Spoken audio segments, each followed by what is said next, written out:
আসসালামু আলাইকুম। সম্মানিত ভিউয়ার্স, অলরেডি আমাদের মাঝে পবিত্র রমজানুল মোবারক অর্থাৎ রমজান মাস এসে পড়েছে। আর রমজান মাসে কিন্তু আমাদের প্রত্যেকেরই খাওয়া দাওয়ার রুটিন চেঞ্জ হয়ে যায়। যেহেতু আমাদের খাবারের রুটিন চেঞ্জ হয়ে যায়, সেজন্য আমাদের অনেকেরই বিভিন্ন ধরনের সমস্যা হয়। যেমন অনেকের দেখা যায় যে পায়খানা কষা হয়ে যায় বা পায়খানা শক্ত হয়ে যায়, অনেকের রেগুলার পায়খানা হয় না। আবার অনেকে বিভিন্ন ধরনের এনার্জি ড্রিঙ্কস বা বিভিন্ন ধরনের ড্রিঙ্কস আইটেম খান, যেগুলোর ভিতর বিভিন্ন ধরনের প্রিজারভেটিভ, কেমিক্যাল অথবা রং মিশানো থাকে। যেমন নন ব্র্যান্ডের যদি আপনি কোনো ড্রিঙ্কস আইটেম খান, যেমন হতে পারে ট্যাং। ট্যাং তো অনেক নামের ট্যাং আছে, অনেক ধরনের ট্যাং জাতীয় আইটেম আছে। এগুলোর ভিতর বিভিন্ন ধরনের খাদ্য রং ছাড়াও ভেজাল জাতীয় রং থাকে, যে রংগুলো খেলে আমাদের কিডনির বিভিন্ন ধরনের সমস্যা হয়। এজন্য আমরা রমজান মাসে অবশ্যই সেই খাবারগুলো খাবো যেগুলোতে কোনো ধরনের ক্ষতিকর কেমিক্যাল নাই বা প্রিজারভেটিভ নাই বা ক্ষতিকর কোনো উপাদান নাই। যেমন আমরা বিভিন্ন সময় বিভিন্ন ধরনের শরবত করার জন্য আইটেম কিনে নেই। এগুলো দেখা যায় যে 1 জগ পানিতে 2 চামচ দেওয়ার সাথে সাথে পুরো পানিটা মিষ্টি হয়ে যায়। তো আমাদের এটা কিন্তু ভেবে দেখার বিষয়, যেখানে আমাদের 250 গ্রাম চিনি লাগতো সেখানে 10 গ্রাম বা 20 গ্রাম ড্রিঙ্কস দেওয়ার পর পুরো পানি মিষ্টি হলো। এটা কিন্তু চিনির মিষ্টি না, এটা অবশ্যই কোনো ধরনের ক্ষতিকর কেমিক্যাল হবে। এই জন্য আমরা আমাদের স্বাস্থ্য সচেতনতার দিক খেয়াল রাখবো, যেন আমাদের স্বাস্থ্যের কোনো ক্ষয়ক্ষতি না হয় সেদিক খেয়াল রেখে আমরা এই আইটেমগুলো এড়িয়ে চলবো।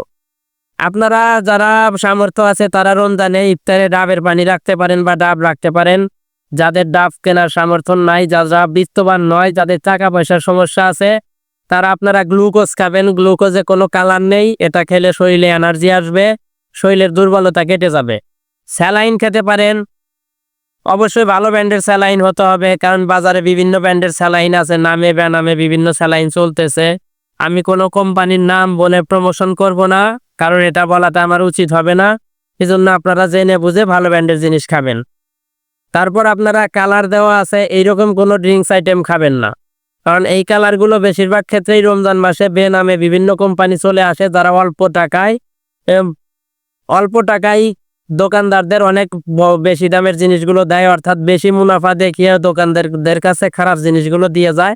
আর দোকানদাররা তাদের মুনাফার আশায় এই খারাপ জিনিসগুলো আমাদের কাছে ভালো বলে বিক্রি করে। এজন্য আমরা সবসময় চেষ্টা করব কালারফুল ড্রিঙ্কস এড়িয়ে চলার। যে শরবতের আইটেমগুলো গোলানোর পর লাল রং হয় বা হলুদ রং ধারণ করে, এইগুলোর ভিতরে বিভিন্ন ধরনের কেমিক্যাল বা কালার দেওয়া হয়, এই কালারগুলো থেকে আমরা এড়িয়ে চলবো। কেননা রমজান মাস আসলেই দেখা যায় আমাদের এইখানে কিডনি ব্যথা বা কোমর ব্যথা নিয়ে অনেক রুগী হয়। আর এই রুগীগুলোকে যদি আমরা এই ড্রিঙ্কস আইটেম খাওয়া বন্ধ করে দিতে বলি, তখন দেখা যায় তাদের এই রোগটা সাময়িক আরাম পায় বা আরামের দিকে চলে আসে। এই জন্য এই পরামর্শটা আপনাদের জন্য আমি রাখলাম।